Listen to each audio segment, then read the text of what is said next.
Saudações a todos, eu me chamo Rono Machado, eu sou psicólogo e vocês estão no canal da Livraria Espaço Psi. Esse é o nosso quadro Papo Psi, onde nós recebemos convidados para falar sobre psicologia, arte, cultura e temas afins. Então, se você gosta desse tipo de conteúdo, se inscreve no nosso canal, curte o nosso vídeo e deixa um comentário que ajuda bastante o nosso trabalho. E no Papo Psi de hoje, nós estamos recebendo as psicanalistas Ana Lúcia Santos e Cláudia Fernanda Bianchi, que são integrantes da comissão científica da 7ª Bienal de Psicanálise e Cultura e vieram aqui conversar um pouco com a gente justamente sobre a 7ª Bienal. Ana Lúcia, Cláudia, obrigado por terem topado o nosso convite, sejam bem-vindas ao Papo Psi. Nós que agradecemos, ao Espaço Psi essa oportunidade. Podemos conversar um pouco sobre a 7ª Bienal. Muito obrigada. É sempre um espaço bom, a gente ter contato com vocês para divulgar e para acessar uma informação que eu acho que é de interesse de todos, que a Bienal propõe. Sim. E antes da gente começar o nosso papo, eu quero deixar claro para o pessoal que nós temos um vídeo sobre a 6ª Bienal aqui no nosso canal, e um outro vídeo também contando um pouco da história das bienais. Eu vou deixar aqui na descrição para quem quiser conhecer mais. Imagino que a nossa conversa de hoje vai despertar esse interesse. Mas vamos lá. Sobre a 7ª Bienal, o nome já traz algumas questões para a gente pensar. É da selva escura ao paraíso, sonhos em trânsito. Eu queria ouvir um pouco de vocês, sobre a escolha do nome, o que quer dizer esse nome tão marcante, o que vocês podem contar pra gente? Pode ir, Cláudia. Acho que sonhos é um tema muito próprio, e muito caro à psicanálise, Acho que desde os primórdios da psicanálise o sonho é um tema que teve destaque. O Freud, em 1900, lançou um livro chamado A Interpretação dos Sonhos, onde ele entendia que os sonhos eram a via régia para se chegar até o inconsciente. Tema de interesse, de estudos dele na época e nossos até os dias atuais, e que isso permitia que ele pudesse acessar essa área da mente e, com isso, tornar consciente esses aspectos que se encontravam numa área mais obscura. Então, os sonhos, desde os primórdios, estão no alvo da psicanálise, vamos dizer assim, de estudos, e vem evoluindo ao longo desses 100 e poucos anos, quase 130 anos de psicanálise, e hoje a gente tem um outro olhar sobre esses aspectos, oriundos dos sonhos, que não é mais só acessar o inconsciente, torná-lo consciente, mas de poder entender melhor qual que é a função do sonho. Como isso se apresenta não só no sonho noturno, mas no que a gente chama hoje em dia de sonho, Ana? O que para nós psicanalistas significa a capacidade sonhante, onírica de todos nós. A ideia da função do sonhar, Como que cada indivíduo vai recebendo os estímulos externos e internos da sua experiência ali, e fazendo uma digestão, atribuindo sentidos, não atribuindo. É uma constante, a ideia da função do sonhar. Sim, é interessante ouvindo vocês, eu fico pensando que passaram-se todos esses anos, desde a interpretação dos sonhos, e a psicanálise se debruça muito sobre isso, mas o sonho é esse fenômeno que continua num lugar que sempre nos escapa em alguma medida. As pessoas conversam sobre, compartilham seus sonhos, tentam entender o que significa, seja no divã, seja na conversa de boteco, Então é algo que desperta muito interesse e desperta algo sobre o não saber. Eu não sei o que isso significa e quero conversar sobre. É bonito isso que você está falando, porque eu acredito nisso, que o humano ele tem esse desejo inato de saber de si. Quem eu sou, o que eu estou fazendo aqui, o que é a vida. para quem tem acesso à ideia do inconsciente, que se manifesta, né? Como que se dá isso? Então, eu acho que isso ainda permanece, ainda de alguma forma, essa busca de saber de si. Sim. Né? Essa curiosidade, né? Perguntas que não se respondem totalmente. Não se respondem totalmente, e podemos falar enquanto espécie, e podemos falar das peculiaridades individuais, né? Então, é bem complexo e amplo mesmo, né? Sim, realmente. Porque talvez a questão não seja encontrar respostas, né, para essas perguntas, mas como o ser humano é capaz de criar, né, ideias, a própria arte, né, a partir de coisas que o instiga, né, não necessariamente coisa que ele sabe o que é, né? Sim. Então, acho que a criação, ela parte muito dessa busca de algo que possa refletir, né, algum elemento ligado àquela questão que ele se propõe a pensar.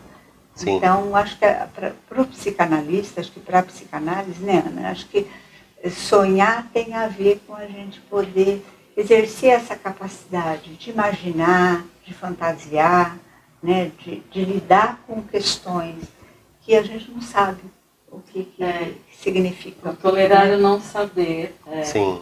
Tolerar o não saber, mesmo tendo um estímulo para saber, uma busca por saber. Né? E é curioso, porque uma das ideias de que há algo no humano que está em degradação, aí no sentido do sonhar, é não tolerar, aguardar, não saber que esse trabalho ocorra ao longo de um tempo necessário aí, né? Até que se atribua algum sentido. Então é tudo muito imediato, então acho que já toca no tema da Bienal, né? Sim, eu até queria ouvir um pouco de vocês essa questão da degradação do sonhar, porque ouvir vocês é muito bom, porque me faz pensar justamente como é contemporâneo falar sobre isso, no momento onde a gente acredita ter as respostas, às vezes. Então, um tema que está em discussão recentemente sobre as IAs. É como se a IA ela pudesse responder tudo, como se não tivesse a falta, como se não tivesse espaço para o não saber. E o sonho fala de um outro lugar completamente diferente. O que vocês podem falar sobre essa questão da degradação do sonhar na contemporaneidade?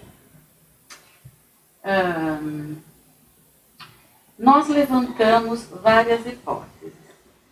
Acho que eu preciso contextualizar, pode ser? Ok.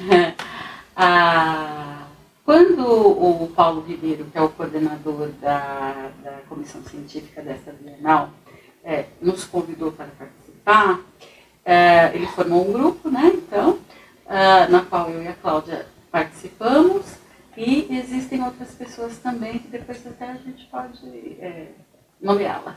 Claro. E tem a Bernadette, a Maria Bernadette, que é a coordenadora geral desta Bienal, né? Ela apresentou para o Paulo o tema. Então ela apresentou, olha, nós queremos que vocês se debrucem, que a comissão científica se debruce sobre o tema. Estaria a função do sonhar, ela estaria sendo degradada, né? O que será quais os fatores que estariam contribuindo para isso, se isso de fato é um problema? Então é uma grande pergunta que ela nos colocou, né? Então foram muitas reuniões e trabalhos na qual a gente ficou levantando hipóteses, né, Cláudia? Sim. Dentre essas hipóteses tem a questão da inteligência artificial como um elemento novo, né, no nosso modo de se relacionar com a vida, né, intermediando essa vida. Uma tecnologia muito avançada, da qual a maioria das pessoas, pelo menos, não tem conhecimento suficiente para usá-la, né, de uma forma muito eficaz, mas ela está aí. E todo o reflexo disso na subjetividade, né? Fica uma pergunta sobre isso, né? Como que essa relação estaria ligada à degradação do sonhar. Eu acho que o aceleramento das respostas, a exigência de um saber imediato, como as IAs, né? Eu acho que nós temos um deslumbre com a rapidez com que ela reúne uma série de elementos e nos dá uma resposta instantânea, né? Aparentemente ela responde, né? E traz talvez um alívio, né, a certas angústias. Sim. Mas a que preço? A que preço? Né? Será que é o preço do sonhar, do humano, né, se desvincular, né, no sentido de não estar mais envolvido, né, na resposta ou nas questões que são apresentadas? Nós somos uma máquina, né, para fazer isso. Então, acho que a IA, e a gente vai ter uma pessoa, um especialista nisso, falando no evento, né, o quanto que ela pode ser uma ferramenta excelente, inclusive para nos ajudar a sonhar, né, com possibilidades, mas ela também pode ser uma ferramenta que nos retira, né, essa condição na medida que ela responde, que ela rapidamente, como a Ana disse, né, traz as questões resolvidas, né. Isso é uma questão que eu acho que uma das que vai promover essa degradação, né, na capacidade sonhante. Será que ao estarmos dispensados desse trabalho mental, né, porque a IA já respondeu, será que isso leva a um desenvolvimento maior do que nós chamamos de humanos? Nós teremos tempo para pensar em outras coisas, então, já que certas questões já estão resolvidas? Ou será que ao não ser forçado a realizar esse trabalho mental do pensar, do aguardar, do conhecer, né, que vão se construindo, né, ali experiências a partir que eu lido com uma poesia, com um estímulo, com um encontro, com uma conversa. Uma emoção, né? Experimentando. A emoção que ela vai se transformando, né? Por exemplo, eu penso algo hoje, sinto uma emoção, durmo, eu acordo, né? Sei lá o que acontece à noite, para onde vamos, né? E acordo pensando, talvez, e sentindo de outra forma aqui, né? Então, eu tenho a impressão que nós vamos precisar de tempo para aprendermos a usar de uma forma interessante a inteligência artificial. Sim. E não sermos necessariamente liberados. Acho que não tem, são muitas perguntas, sabe, Rô? Eu acho que não tem como nos liberar do ônus do pensamento, do desenvolvimento. Não enquanto esse humano que nós conhecemos, né? Sim. E aí entra uma outra pergunta, para onde? Qual é o destino da humanidade? É interessante, Ana Lúcia, porque quando a gente olha para a história, dá para perceber o quanto a tecnologia sempre trouxe algumas promessas, e boa parte dessas promessas não se concretizaram. Promessa da saúde plena, promessa da paz, promessa de erradicar a fome, enfim. E o humano continua sendo humano e continua carregando as dificuldades de sempre, as necessidades de sempre. Penso que a IA está nos colocando num momento desses. Promete muito, mas com o tempo a gente vai percebendo todas essas fissuras, todos esses questionamentos. Então, sobre a Bienal, vocês tiveram um grande esforço mental para poder também ir levantando essas questões e pensando sobre isso. A IA é uma delas, sobre as questões climáticas é outra. Nós levantamos também essa questão o que está acontecendo com o planeta, né, em termos também de degradação, da produção excessiva de lixo, de materiais, de plástico, né? ou as mudanças mesmo, assim, no sentido de temperatura que eleva e descongela, e extinção de animais, enfim. Se partimos do princípio e da ideia de que a Terra é a ideia de Gaia, né, que ela é um ser vivo, em homeostase constante, né, e que nós dependemos, nós enquanto seres humanos, pertencente a essa Terra, assim como os outros seres, né, estamos diretamente ligados a ela. Então, uma das ideias é, ela sofrer essa degradação, há consequências para os seres vivos que a habitam, né? Então, ao olharmos para isso e acharmos que ela pode ser descartada, como tem a ideia de muitos, que se a Terra, a gente vai viver em Marte, né? Parece que tem gente com achando que é possível, né? Ou então uma outra ideia, já que ela está, tem muita essa ideia, né? Já que ela está a ideia do Armagedon, né? A ideia do Apocalipse, que ela pode vir a ser explodida, desaparecer, implodida, né? Por tantas guerras, tantas bombas. Então, vamos acelerar porque está acabando. Vamos acelerar porque está acabando. Tem essa ideia, né? Ao descartar a vida, descartar as relações, né? Descartar e se descartar também, né? Enquanto esse sujeito aí contemporâneo, né? Então, são muitas perguntas, sabe, Rono? Assim, nós achamos que tem ligação, né? A gente atravessou uma complexidade. A gente atravessou uma pandemia que também trouxe, né, questões importantes, né, na forma como a gente pode lidar com questões como essa, né? E a gente não sabe quantas teremos ainda pela frente, mas teremos, né, outras pandemias.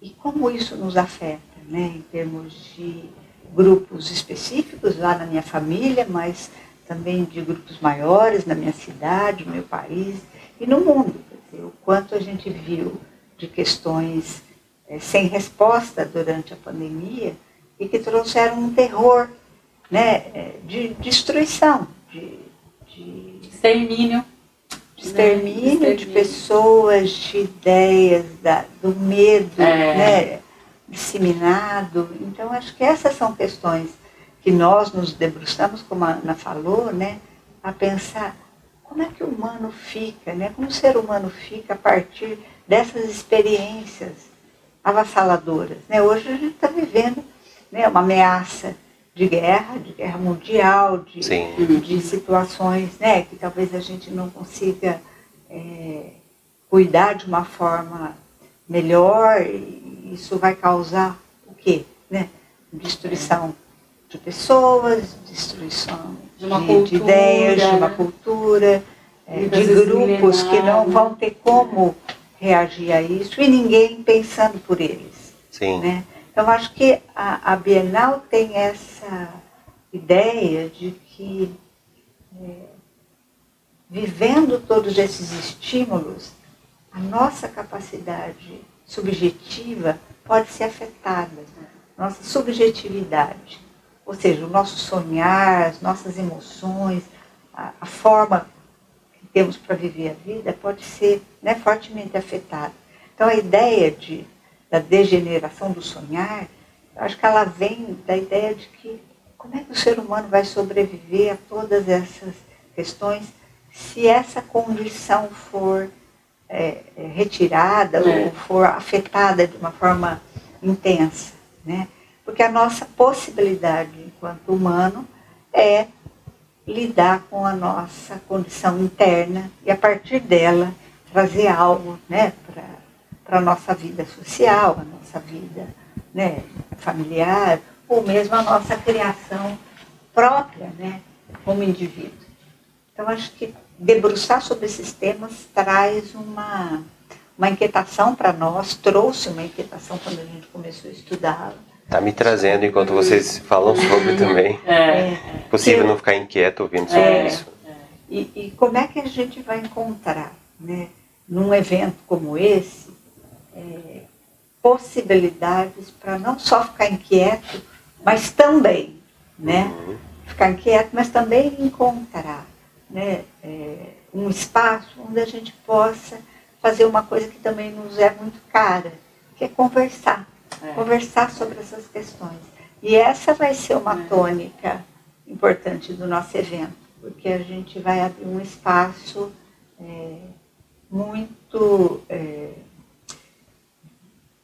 muito marcado, né, para que as pessoas possam também colocar suas questões. Né? Então, acho que isso vai ser, né, a conversa com o público. Interessante. Então, que me ocorreu é que a história, se a gente recorrer à história, né, das civilizações, elas foram mudando, né, por exemplo, o Império Romano ele durou quantos séculos? Não me recordo agora, mas eu sei que foram muitos, né? E ele se extinguiu e deu lugar para uma nova geografia e uma nova forma de se relacionar, né? Então, a gente não sabe para onde mesmo, qual a configuração que vai ser daqui a algumas décadas, né, dessa civilização que nós conhecemos. Então isso assusta muito também, eu acho que estar vivo neste momento de grandes turbulências e transformações, né, do mundo como nós o conhecíamos, né, eu acho que até a final da década de 90, e de lá para cá, há mudanças muito rápidas, eu acho que a pandemia acelerou, né? A inteligência artificial acelerou tanto as mudanças na forma de nos relacionarmos, de entendermos o mundo, quanto a própria problemática das questões climáticas também estão num processo acelerado. Sim. E ouvindo vocês, fiquei pensando, na ficção fala-se muito sobre o tal do futuro distópico. O cinema se debruça muito sobre isso. E é como se a gente estivesse falando de um presente distópico. Guerras, pandemias, exato.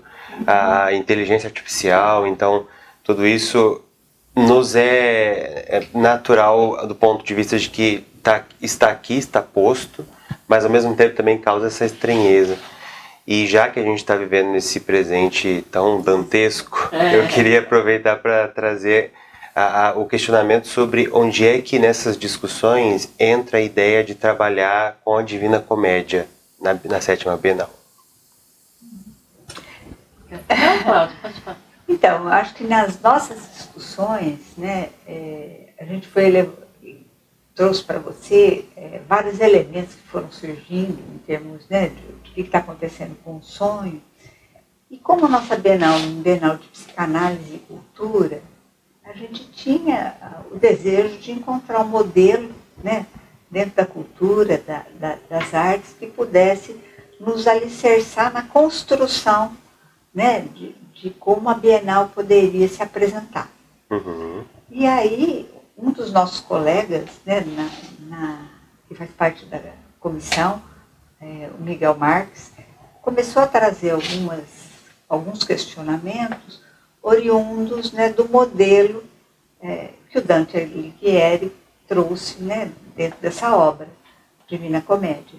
E a gente foi vendo que aquilo casava muito bem com as nossas discussões. Sim. O que estava acontecendo lá dentro do nosso grupo, né? Essa ideia de algo que passa por movimentos diferentes, né? Dentro da Divina Comédia a gente tem 3 grandes lugares, vamos dizer assim, né? O inferno, o purgatório e o paraíso, e a gente foi pensando que isso parece que fazia um sentido junto às nossas discussões, né, na comissão. A gente também tem uma situação, né, de pensar numa origem caótica aí, que tem levado a essas questões do sonhar comprometido, né?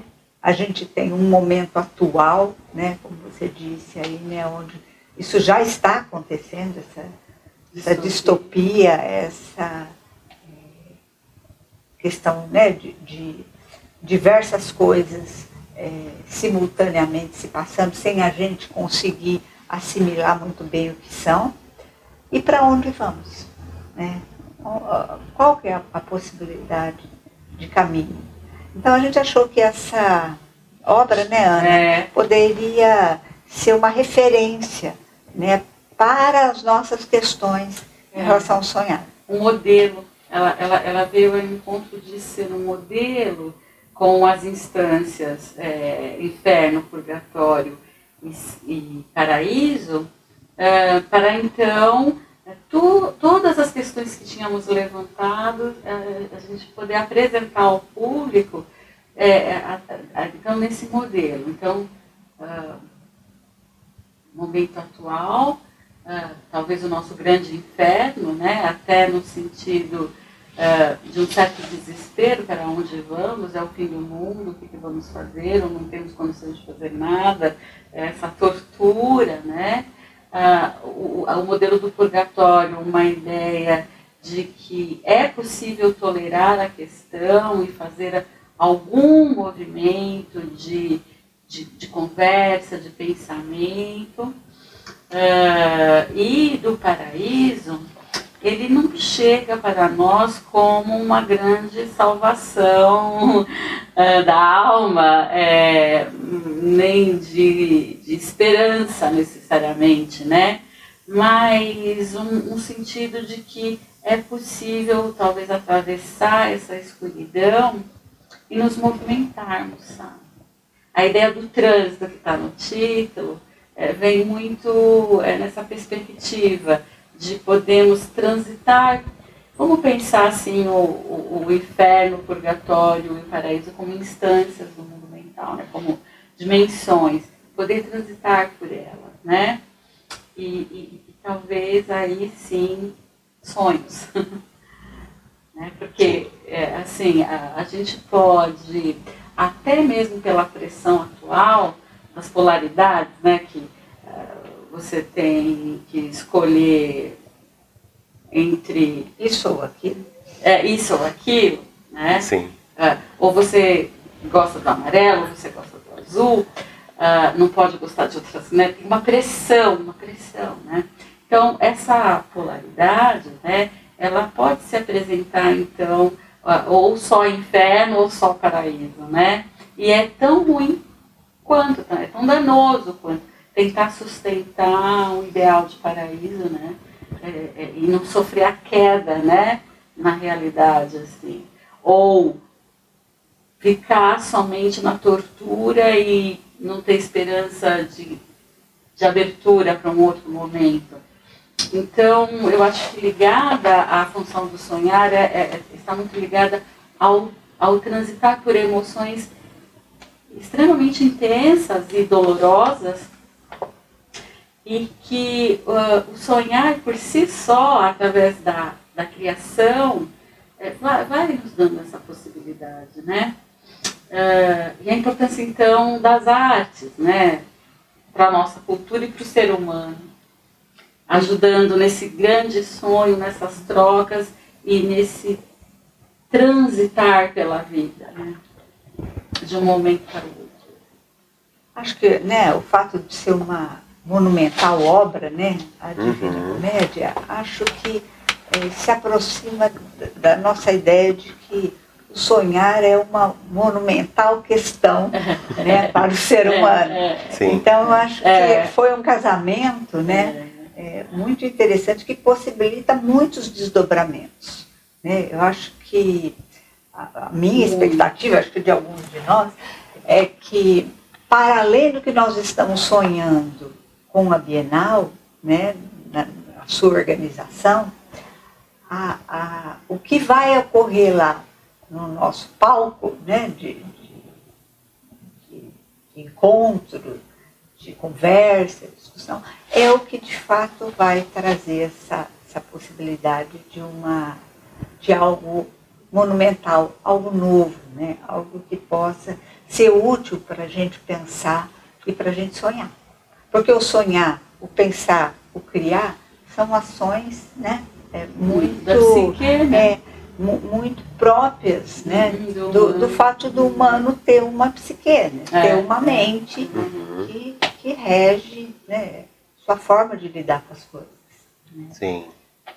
Ouvir vocês a respeito de tudo isso, como eu disse há pouco, gera uma inquietação, é impossível que não gere, mas ao mesmo tempo, quando vocês fizeram esse paralelo com a Divina Comédia, me trouxe muito essa perspectiva dá para resgatar algum tipo de potência diante disso, porque são temas tão avassaladores e preocupações a nível planetário, global, enfim, que o sujeito fica num lugar de uma impotência muito grande em relação a tudo isso.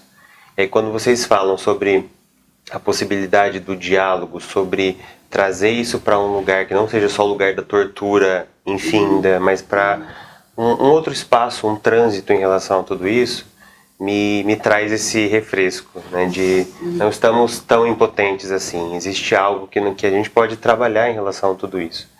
Então, está sendo bem interessante perceber esse percurso aqui da nossa conversa também.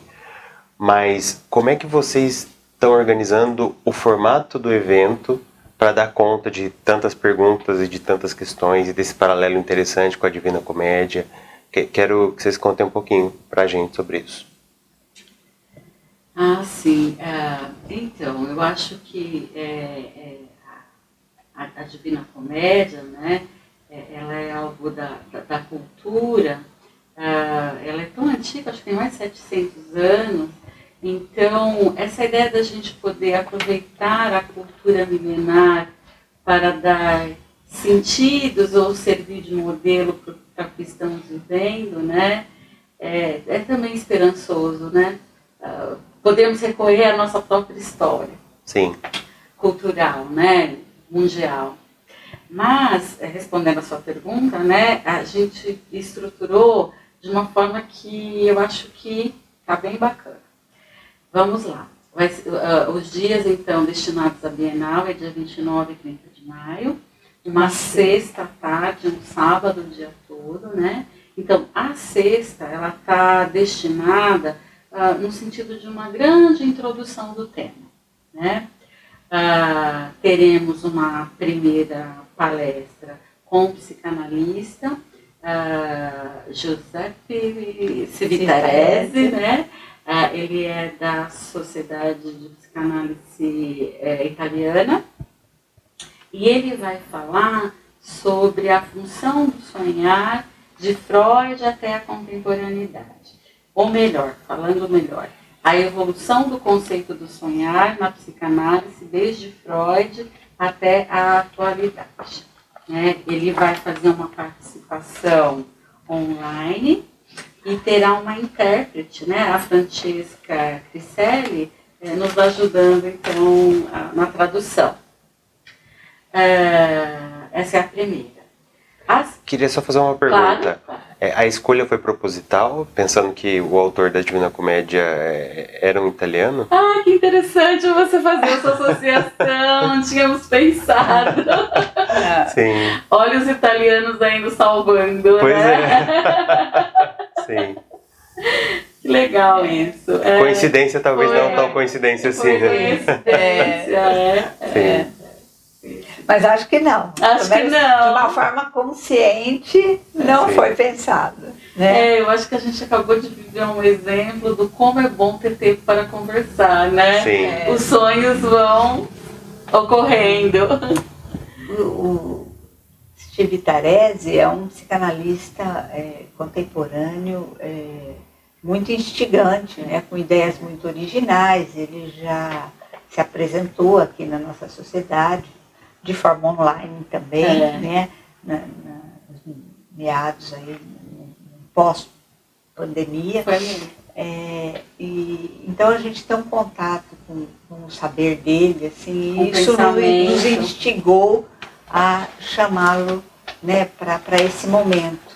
Sim. Que é uma coisa, né? Eu acho que a mesa dele vai ser uma coisa muito interessante, porque ele vai fazer uma coisa muito difícil, que é reunir 100 e poucos anos 130. em 30 minutos, né? Sim. Mas a gente acredita no potencial dele, no sentido de conseguir também ser alguém que transmite, né, os seus pensamentos de uma forma muito interessante.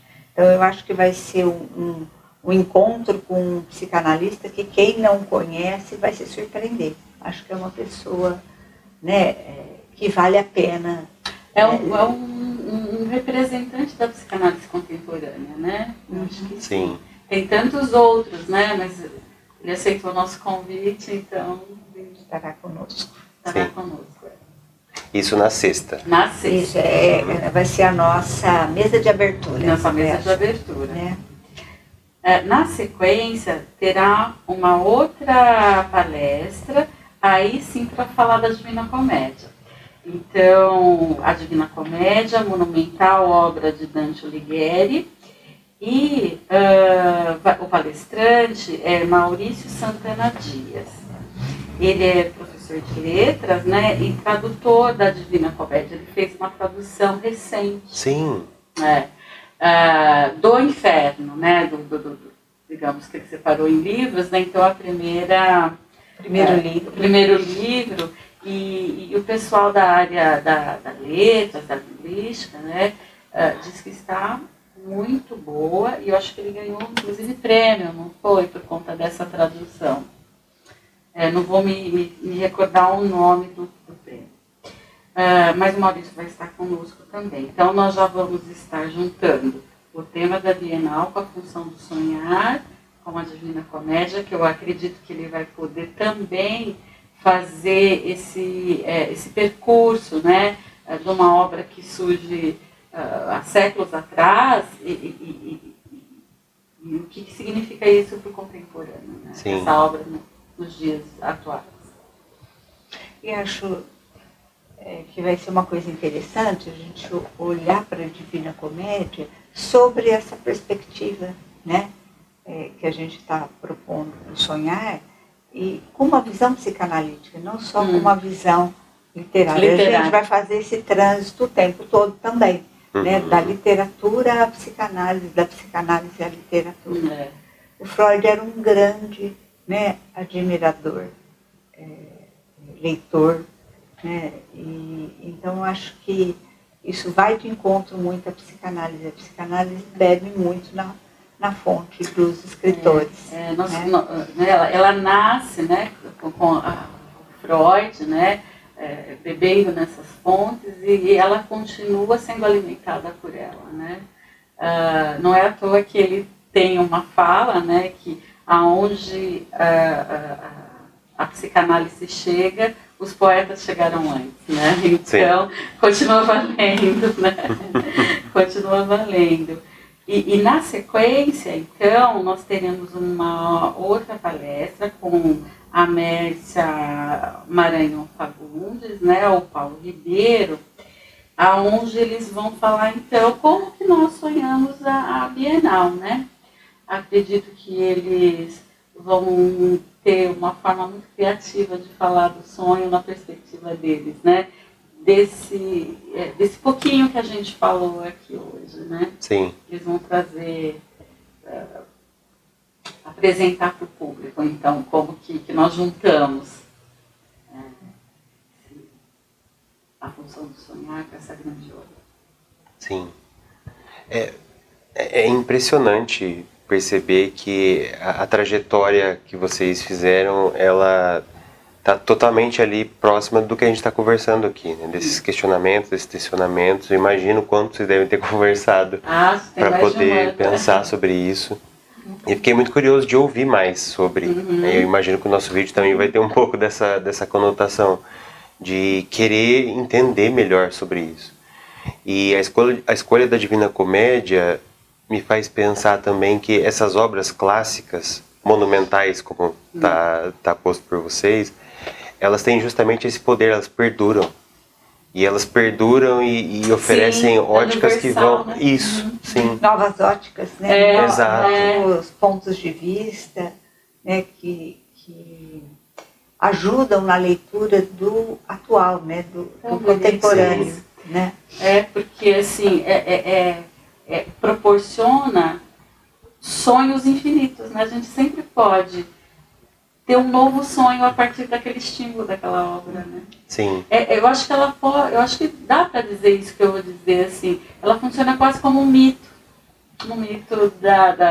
que nos ajuda a atribuir sentido para o que estamos vivendo, não? Ou para algum aspecto humano, né? Sim. E aí ela abre, né? Um espaço sonhante, né?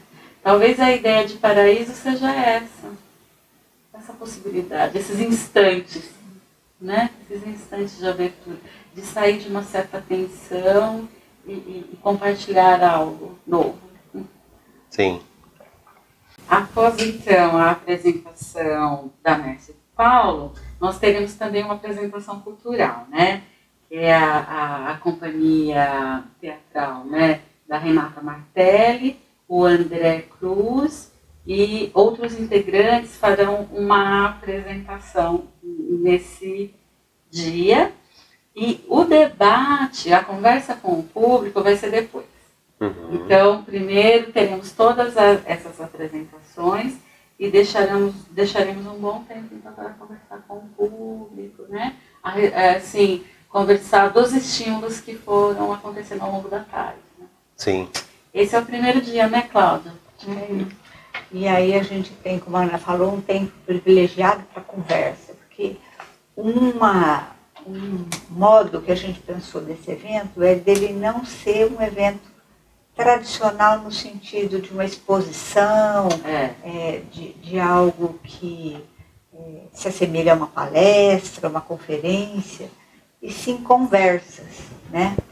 Apesar de aqui a gente estar em mesas com às vezes um ou dois participantes, a gente já vai começar a trazer esse modelo de serem estímulos para movimentar conversas, né? Então, acho que ao final vai ter um tempo longo e esse vai ser a tônica do segundo dia, do sábado, né? Sim. Porque o sábado a gente vai ter, né, 3 mesas, em cada mesa a gente vai ter 3 convidados que farão estímulos, né, com a sua fala. A gente vai falar de todas as mesas, mas assim, elas vão fazer estímulos e o grande tempo de cada mesa vai ser destinado que as pessoas possam, né, levantar questões.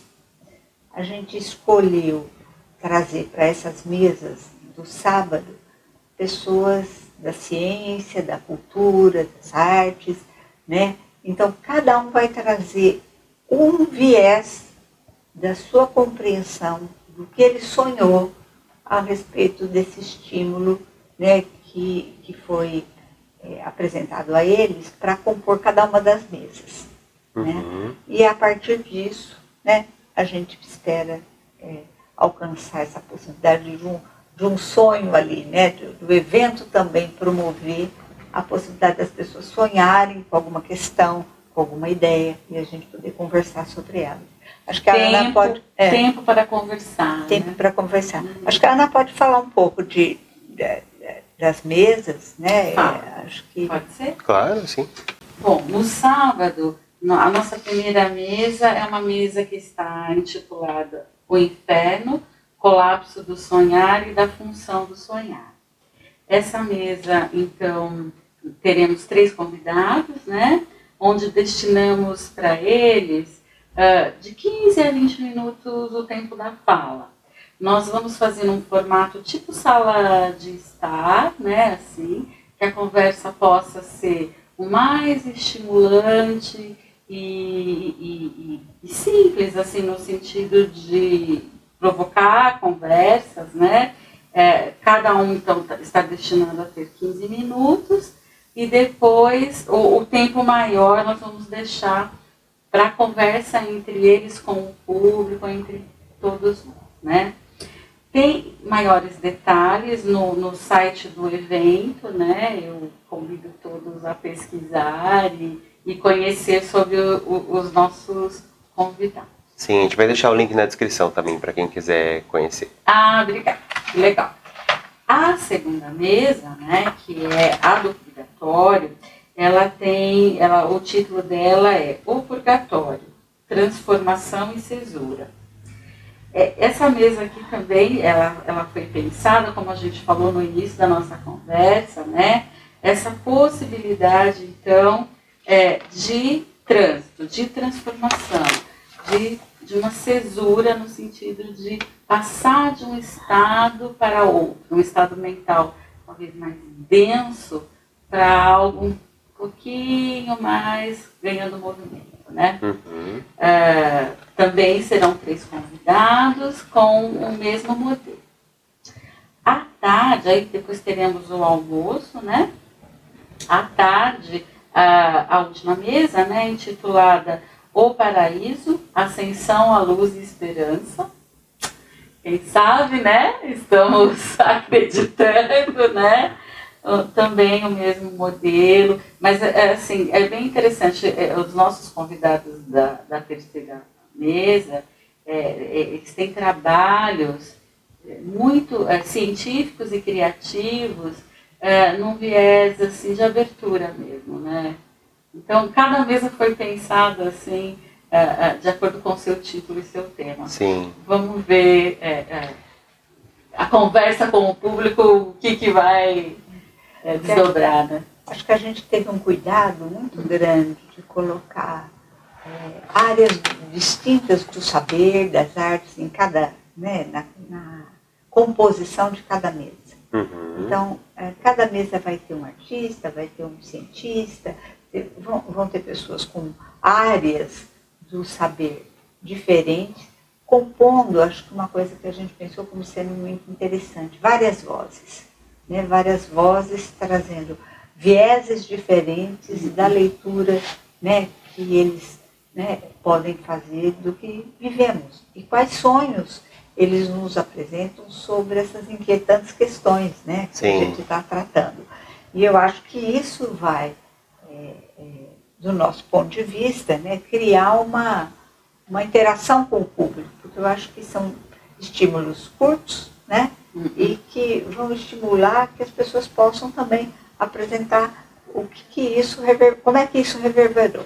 Né, o mais insaturado possível para dar espaço para conversarmos. Então, nós estamos propondo um modelo que vai na contramão do achatamento do tempo, né? Que nós sofremos. E acho que no caminho, né, Ana, assim, do sonhar. Do sonhar, até de quem está lá, né? Que tipo, esses estímulos provocam que tipo de sonho, né? Aí sonho no sentido, né, de um pensamento, de uma ideia, de uma criação, né, de uma criação ali na hora, né? E que possa já ser um pouco desse movimento que a gente pensa, né? Como fazer algo na direção contrária da degradação do sonhar. Como recuperar um pouco essa condição que nos é tão cara, né, tão importante, e que eu acho que a gente precisa, né, de muita gente pensando para que isso possa seguir por um outro caminho. É interessante porque, ouvindo vocês, parece que a gente está falando de uma espécie de metalinguagem, falar sobre o sonhar numa proposta de uma espécie de sonho coletivo no evento. Muito interessante. Sim. Inicialmente, assim, a gente não pensou dessa forma, mas a construção foi se dando dessa forma. Sim. Então, desde a proposta, né, do tema, todo o desdobramento que ocorreu, né, nesse grupo da científica, depois nós apresentamos para o grupo da sociedade, que apresenta para o público. Então, quanta produção, né, que despertou nas pessoas um grande interesse de fazer pré-bienais, de ter curiosidade sobre isso, quase como algo assim, nossa, eu estou preocupado com isso faz muito tempo. E aí teve um nome que faz uma convocação, um chamado, né? Sim. Então, a coisa também está se dando de forma inédita, digamos assim. Nós estamos dentro do sonho sonhando, né? Assim, sim. E vamos ver onde que vai ser, né? Uhum. Como é que vai ser, não sabemos, né? Mas estamos assim, trabalhando com todo o cuidado possível para que sejam bons encontros. Sim, e é muito bonito porque é como se nós estivéssemos falando não só da ideia do conteúdo onírico, mas da ideia do sonhar também como o almejar algo. Aquela busca, né? A busca. Que nós falamos anteriormente. Exato. É que eu acho que essa ideia da função do sonhar, né? A possibilidade de estimular, né? Que essa função nossa possa ocorrer de diversas formas, não só no sonhar noturno, mas, né, quando você está contemplando algo, quando você está lendo e percebendo que o seu pensamento está circulando, e não no modelo onde você está aprisionado numa tela, né, sem poder pensar em qualquer outra coisa que não seja continuar ali preso naquela tela, ou passando, né, o dedo na tela do celular e vendo mais um vídeo, mais um vídeo, mais um vídeo, sem produzir nada a não ser um receptor, né, de toda essa informação, que a gente nem sabe o que a gente vai fazer com ela depois. Sim. Né? A ideia do sonhar é exatamente você poder criar algo que você possa se sentir alimentado por isso. Que isso te traga condições de se desenvolver, de se expandir enquanto ser humano. Né? Uhum. Então, é importante dizer também que cada mesa ela será perpassada por atividades culturais. Também será uma surpresa para nós, mas estamos preparando isso. Sim. Acho que tem a ver com o tema da mesa, né? Enfim, teremos esse momento também. Sim, que interessante. Em conjunto com as mesas. Sim. E vocês mencionaram um pouco mais cedo no nosso papo sobre as pré-bienais. Puderem explicar um pouco sobre? Sim. Então, tem a ver com esse efeito que no início da nossa conversa eu disse, a Cláudia falou, tal, de que quando nós apresentamos o tema e a proposta para a sociedade, da Bienal para a sociedade, os membros se sentiram muito estimulados, né? E na nossa sociedade há várias pessoas que moram fora de Ribeirão Preto, né? Que a gente chama diretoria regional na organização da sociedade, né? Então foi proposto, na verdade, foi um desejo que foi surgindo de realizar pré-bienais na cidade dos membros da sociedade que são fora de Ribeirão. Sim. Então, cada membro organizou na sua cidade alguma atividade, né, com o tema, né, se aquecendo, então, para a Bienal em maio, né. A gente, algumas pré-bienais já ocorreram e outras vão acontecer agora ao longo do mês de abril. A gente tem eventos em Minas e em São Paulo, no estado de São Paulo e de Minas, então em Uberaba, Uberlândia, Franca, né, já aconteceu. São Sebastião do Paraíso, São Carlos, Jaboticabal. Provavelmente na minha cidade, né, Assis, estou organizando também. Quanto desdobramento, né? Sim. E tendo uma interessante assim, porque um público curioso e interessado, né, em todos esses eventos a gente teve um público expressivo, né, e muito instigado, como você falou, com essas questões da Bienal. Sim. Né, porque cada um à sua maneira desenvolveu algum elemento que vai estar presente lá na Bienal, né? Lógico que as pré-bienais são um aquecimento, então ela não tem esse formato, né, pleno como a gente organizou na Bienal. Mas são eventos que estão trazendo, eu acho que para a gente, essa ideia de que isso vai ao encontro de algo que todo mundo, eu acho que está identificando, né? Sim. Como a gente lida com essas questões, né, do tempo, da aceleração, das dificuldades com a inteligência artificial ou facilidades, né? Das questões climáticas, do terror com grandes catástrofes, guerras, pandemias. Então, acho que poder ter um espaço para conversar, isso parece que está sendo muito interessante. Sim. Eu estou tendo uma mostra aqui hoje, né, ouvindo vocês, a gente discutindo o tema, então eu consigo entender essa curiosidade do pessoal em relação a isso. Ana, eu acho que a gente podia contar para eles, né, dos nossos colegas que estão inseridos junto com a gente nesse trabalho árduo, especialmente a Comissão Científica e Cultural, mas sem deixar de ressaltar que são inúmeras outras comissões, um grande número, uma força-tarefa, né? Um grande número de colegas envolvidos desde comissões mais administrativas até comissões, né, com caráter mais científico ou cultural. Então, assim, é um trabalho árduo que a gente faz, mas especialmente a nossa comissão, a científica e a cultural, é que tem, né, trabalhado mais nesse desenho que a gente contou para vocês hoje. Sim. Então, eu quero, né, ressaltar aqui primeiramente a Comissão Cultural, que é formada pelo Leonardo Cury, pela Denise Moratelli, pelo Gustavo Machado, pela Renata Paola Freitas e pelo Victor Malerba. Né, são os colegas que estão à frente aí, preparando toda essa parte cultural, artística, que vai estar lá na Bienal de várias formas. Né? A gente contou aqui desse formato dentro de apresentações junto com as mesas, com as conferências, mas vão haver outras manifestações artísticas ao longo da Bienal. E a comissão científica, na qual eu e a Ana somos participantes, e o Miguel e a Thaís Marques, a Mércia e o Paulo, o Leonardo está também nessa comissão, e a Maia. Né?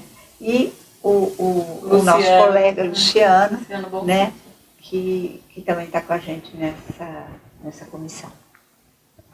São esforços coletivos, realmente. Sim. A nossa sociedade, ela tem, né, já muitos anos de existência. A Bienal mesmo, a primeira Bienal é de 2008, então já são muitos anos que a gente está fazendo, praticamente 20 anos. Acho que estamos na maioridade, né? Essa aqui é a Bienal do 18º ano de exercício aí da... Eu acho um momento muito especial da sociedade, essa conversa com a cultura, esse momento de se abrir para essa conversa cultural. Sim. Que vai perseverar, vai continuar, virão outras. Sim. E quem sabe o Papo Psi acompanhe, para também acompanhar um pouco dessa trajetória da história da Bienal. Ah, mas vocês já fazem parte, né? Já estamos juntos há algum tempo. E que é um privilégio, né? Agora eu quero fazer um comentário, assim, a existência dessa livraria com esse foco, né?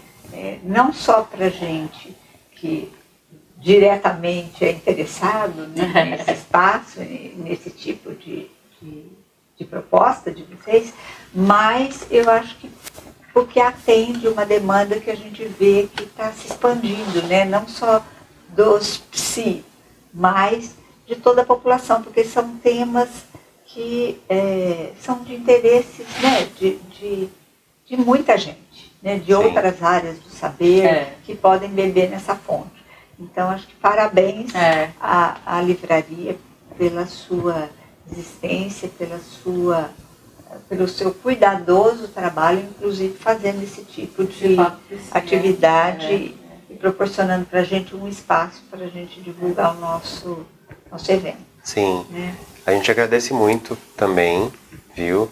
Quer falar alguma coisa? Não sei. Não, é que eu fiz uma imagem assim, que é um oásis no deserto, né? Ter esses bolsões, assim, de vida, né? De transmissão. Eu faço minhas as palavras da Cláudia e muito obrigada, assim, por esse espaço. Sim, a gente agradece muito, inclusive pela disposição, pela generosidade de vocês de estar aqui, de conversar no sábado à tarde. Muito agradável, prazer. E eu tive a impressão de que eu sonhei junto com vocês tudo isso, então fala da potência do tema e do sonhar. Então a gente agradece muito. Como forma de agradecimento, como é de costume aqui no Papo Psi, nós queríamos presenteá-las. Já que trocamos tanto, agora um presente para vocês. Tantos presentes, Obrigada. Muito obrigado pela presença de vocês. Obrigada, viu? E quem sabe até uma próxima, né? Esperamos todos, né? Devo dizer que o número de vagas, né, estão diminuindo, então, quanto antes puderem se inscrever, garanta a sua inscrição. É isso, muito obrigado. Obrigada. Obrigada.